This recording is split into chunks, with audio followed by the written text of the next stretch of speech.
এবার মেয়েটা বলে, কে আপনি? এই মরুভূমির মাঝখানে রৌদ্রের মধ্যে দাঁড়িয়ে দাঁড়িয়ে কথা বলেন, কে আপনি? ঘরে আসেন। সৈয়দনা ইব্রাহিম বলে, না, আমার পরিচয় দিব না, ঘরেও আসবো না। মেয়েটা বলে, আপনি যদি ঘরে না আসেন আমি কিন্তু রাগ করব। সুবহানাল্লাহ কোন। জোর করে ঘরে নিলেন, শরবত খাওয়ালেন, খেজুর খাওয়ালেন, রুটি খাওয়ালেন, মাংস খাওয়ালেন। সৈয়দনা ইব্রাহিমও চোখের পানি ছেড়ে দোয়া করলেন, ও মিয়া, এটাও মাইয়া, আগেরটাও। আহা, বেশ কম আসরা নাই। সৈয়দনা ইব্রাহিম মাথায় হাত বুলিয়ে দিয়ে দোয়া করলেন আর বললেন, তোমার স্বামী যখন বন থেকে ফিরে আসবে ফাকরাই আলাইহিস সালাম, তোমার স্বামীর একটা সালাম দিবা, আর বলবা ঘরের দরজার নতুন চৌকাঠ যেন জীবনেও না পাল্টায়। সৈয়দনা ইব্রাহিম ওনার ছেলে ইসমাইলরে দেখতে গেলেন। অনেক দিন পরে দেখতে গেলেন। ওই দিন বাড়িতে সৈয়দনা ইসমাইল বাড়িতে নাই, বনে গিয়েছে শিকার করার জন্য। বাড়িতে সৈয়দনা ইসমাইলের বিবি সৈয়দনা ইব্রাহিম ঘরের দরজার বাইরে থেকে সালাম দিয়ে বললেন, আসসালামু আলাইকুম। ভেতর থেকে কর্কশ গলায় একটা মেয়ে সালামের উত্তর দিয়ে বলল, ওয়া আলাইকাস সালাম। গলার মধ্যে কোনো মায়া নাই, মহব্বত নাই। জিজ্ঞেস করলো সৈয়দনা ইব্রাহিম, মা কেমন আছো? কাইফা হালুকি ইয়া উম্মি। মেয়েটা কয়, বেশি সুবিধার না। তোমাদের খাওয়া দাওয়া কেমন চলে? ভালো না। তোমার জামাই কই? বনে গেছে। এবার মেয়েটা বলতেছে, আমনে কেডা? সৈয়দনা ইব্রাহিম বলে, আমি কে চিনবা না?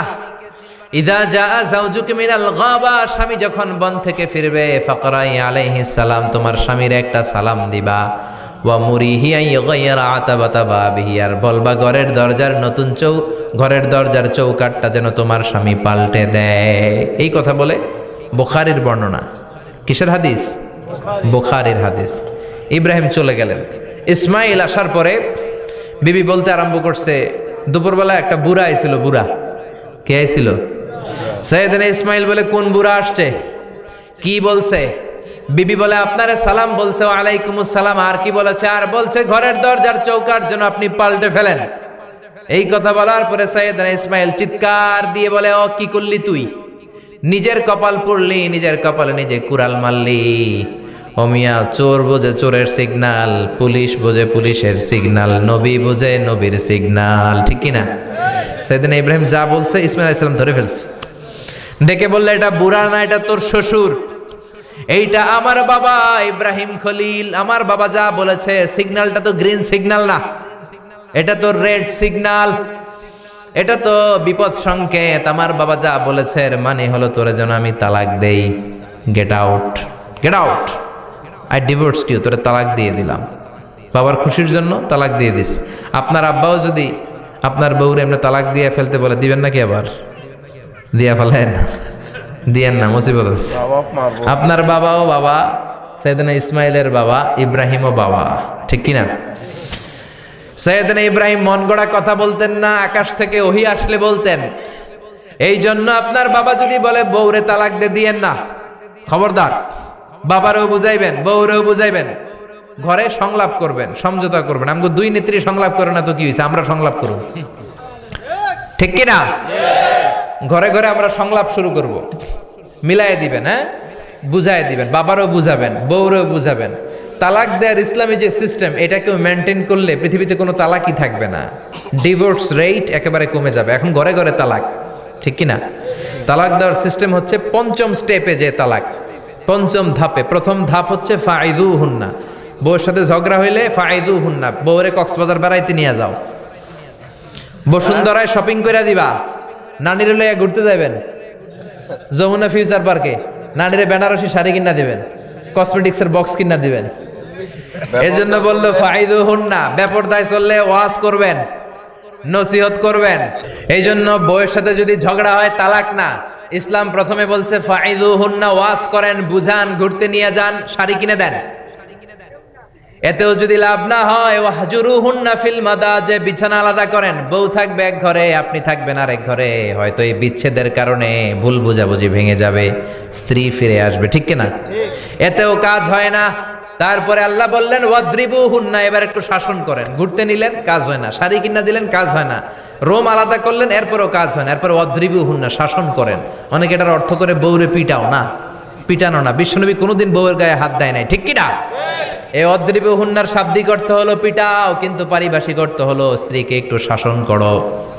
মুফাসসিররা এই আয়াতের তাফসীর করতে যে হয়রান হয়ে গেছে। অনেকে বলছে ছোট্ট কাঠি দিয়ে পিটাও, আর বলে এই কথা শোনো না কেন, দুইটা বাচ্চা হয়ে গেছে, তিনটা সন্তান হয়েছে, এখন সংসার ভাঙতে চাও কেন? অনেক মুফাসসির বলে মেসওয়াক দিয়ে বাড়ি মারো আস্তে আস্তে। অনেক মুফাসসির কয় কোল বালিশ দিয়ে পিটাও যাতে হাত পা না ভাঙে, ঠিক কি না?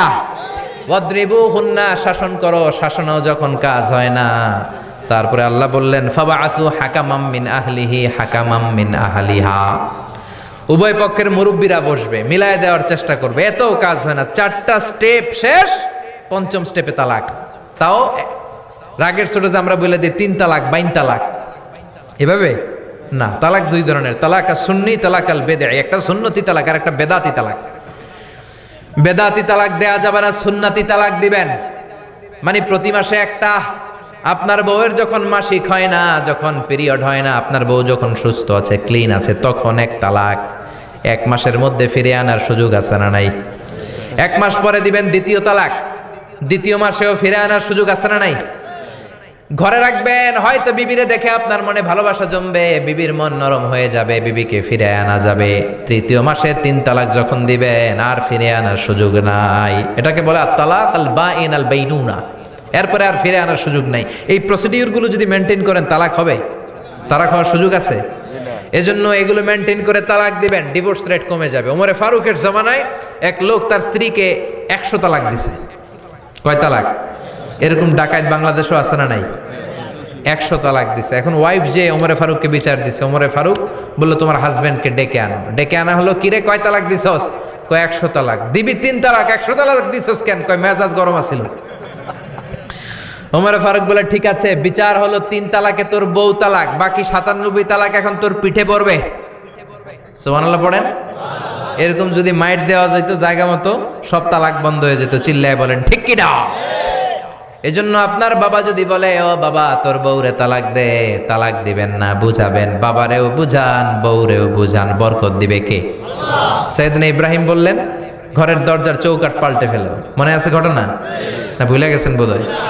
তালাক দিয়ে দিলেন বিবিকে। নতুন সংসার শুরু হলো, আরেকটা বংশীয় নেককার মেয়েকে বিয়ে করলেন। 3 বছর পর সাইয়েদনা ইব্রাহিম আবার বেড়াতে আসলেন। আজকেও সাইয়েদনা ইসমাইল বাসায় নাই। সাইয়েদনা ইব্রাহিম সালাম দিলেন, আসসালামু আলাইক।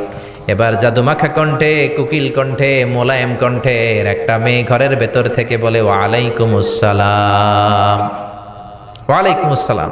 সাইয়েদনা ইব্রাহিম বললেন কাইফা হালুকি ইয়া উম্মি, মা কেমন আছো বলো বলো।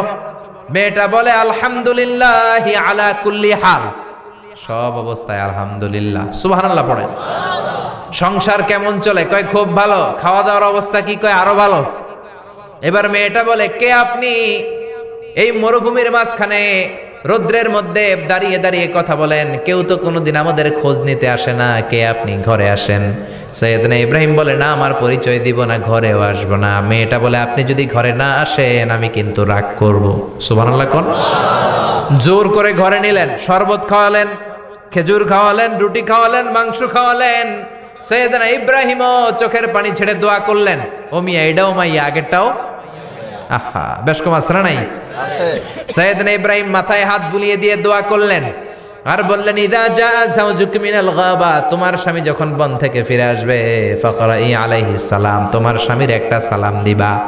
ওয়া মুরিহি আন ইউসবিতা আতাবাতা বাবিহি, আর বলবা ঘরের দরজার নতুন চৌকাঠ যেন জীবনেও না পাল্টায়। চলে গেলেন। ইসমাইল আসলেন। বেবি বলল নুরানি চেহারার এক আল্লাহর ওলির মতো মুরব্বী লোক আসছিল।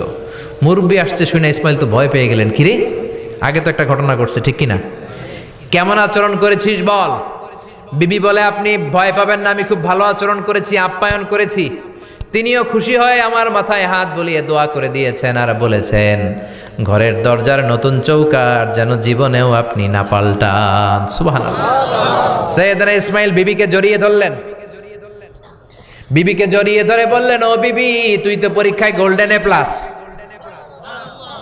কি এ প্লাস? যেই মুরব্বী লোকটা এসেছিল সাধারণ কোনো মানুষ নয়, তোমার শ্বশুর আমার বাবা ইব্রাহিম খলিল। আমার বাবা যেই কথা বলে গিয়েছেন, যে ইঙ্গিত দিয়েছেন, এটা তো গ্রিন সিগন্যাল।